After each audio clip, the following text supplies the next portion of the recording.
In December of 1972, a fire broke out during a matinee performance at Detroit's Orpheum Theatre.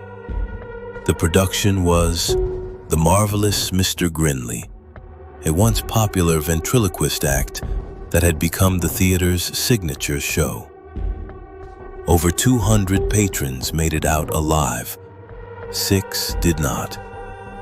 Fire crews scoured the theater afterward, but found no trace of the missing. No bones, no ash, not even clothing. Their seats were empty, blackened but untouched by flame. Their names were never spoken aloud during the investigation, and their families stopped asking questions before spring. The fire was blamed on faulty wiring. The building was sealed and declared unsafe. But the truth, according to those who dared revisit the ruins, was far stranger. The flames hadn't reached the basement. They hadn't touched the stage. The fire wasn't meant to destroy. It was meant to seal something in.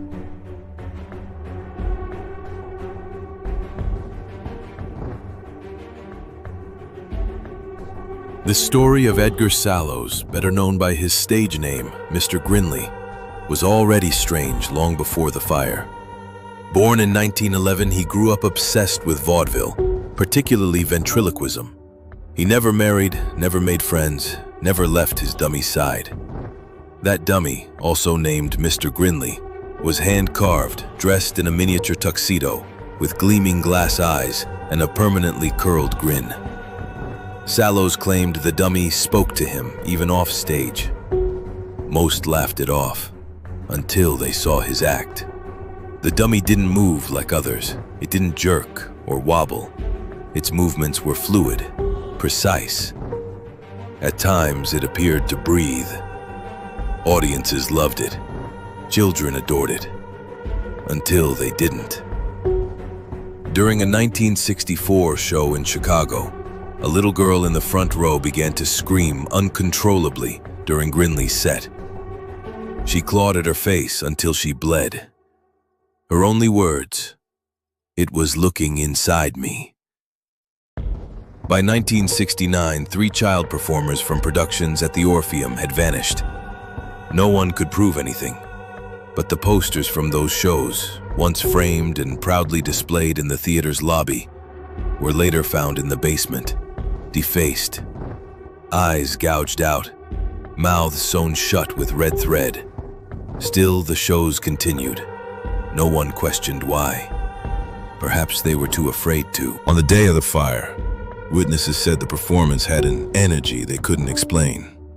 Mr. Grinley's voice was deeper, more deliberate. The dummy's head turned on its own, scanning the crowd. Some said its eyes were glassy. Others swore they saw them blink. Then the lights flickered, not briefly, but rhythmically, like breathing. Moments later, thick black smoke poured in from the wings, not from the basement, not from the lights, from the dummy's mouth. The audience panicked, screamed, stampeded for the exits. Sallows and his dummy stayed seated on stage, as if waiting for the curtain to drop.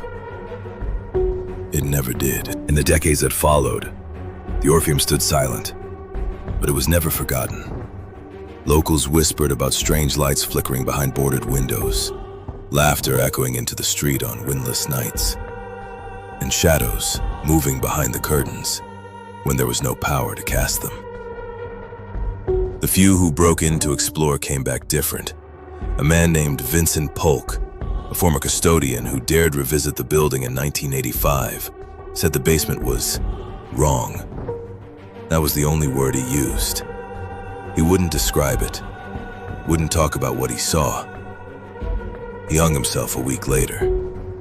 No note, just a wooden puppet nailed to the wall above his body.